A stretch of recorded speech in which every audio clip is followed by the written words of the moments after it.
Good evening guys. Dito tayo ngayon at mag-unboxing tayo ng isang action cam na galing kay Tankuro PH. Okay guys, ating tignan kung ano yung laman nito na nabili natin sa Lazada. So ito na guys, nabuksan natin, hindi na pa. Ito yung mga laman ng box ng ating charger dock na pang dalawahan. Ito yung previous pa rin yan na chin mount para sa helmet. Ito yung karton na to ng battery kanina. At ito yung microphone ng kanyang action cam. May kasama na rin ito guys na Lexar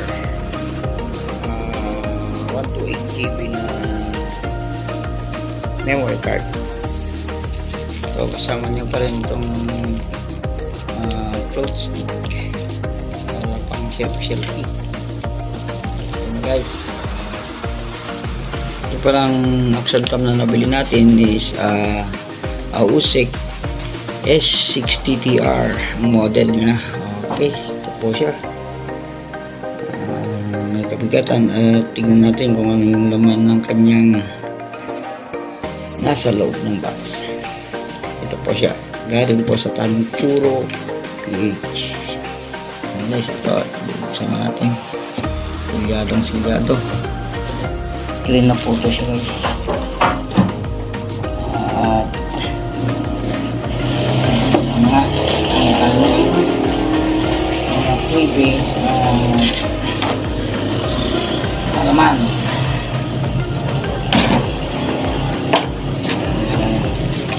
So guys, may mga mount na rin siya, mounting remote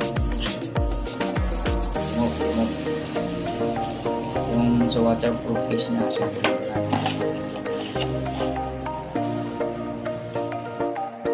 Casing niya na mounting dun sa may helmet. So, medyo flexible.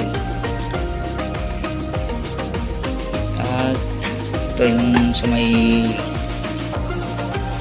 cover sa pang underwater waterproof case. Ito siya guys. So sa front screen siya. Tapos dito sa may back, ayan, full screen po yan. Okay, tanggalin natin dito sa may waterproof case nya para ma-on natin at ma-inspect ng naman kung ano yung mga features nya. Okay guys, ito na siya. Wala na siya sa kanyang casing, pero meron pa rin siyang mga plastic protector. Ito guys, yan po yung mga pre-buys nya, yung super bundle nila. Okay, testingin natin kung ma-on. Kita natin. Okay guys, pag-on daw dito, ayon sa mga na-research ko, is ito daw sa mode long press lang daw. Okay, yan siya. Okay, malinaw yung camera. Malinaw po. At ito naman guys, lagay na natin yung mga mounting nya, mga yan, hindi ko pa natanggal yung yan protector sa harap ng kanyang lens, pero malinaw na siya. Like it guys. At try natin ito bukas. I-mount ko muna sa may motor at sa may helmet na ito. Ano ko na rin yung mount na sa may helmet. Kaya ayan na guys, nilagay ko na siya. Pero tingin lang bago mahulog. Ayan. Ang usik. Hello, mic test. Testingin natin yung external mic nga. Ito po yung kinalabasan. Ayan, ito siya guys paggabi. Okay, malinaw siya. At naka-wide angle. Ito naman yung kanyang internal microphone. Ito guys, hindi pa natanggal yung protector niya dun sa may harap ng lens.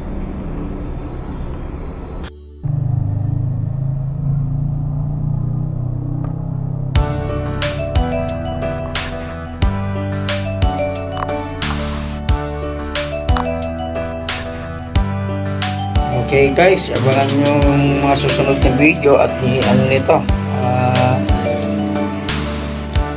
May verbag natin ulit yung mga ibang mangyayari sa ating mga adventure. Okay, thank you for watching guys, and please like, share, and follow po. Okay, ito po yung Usik S60TR dual screen. Meron din ako kumurahin na po yung kukonect natin yun yan soon.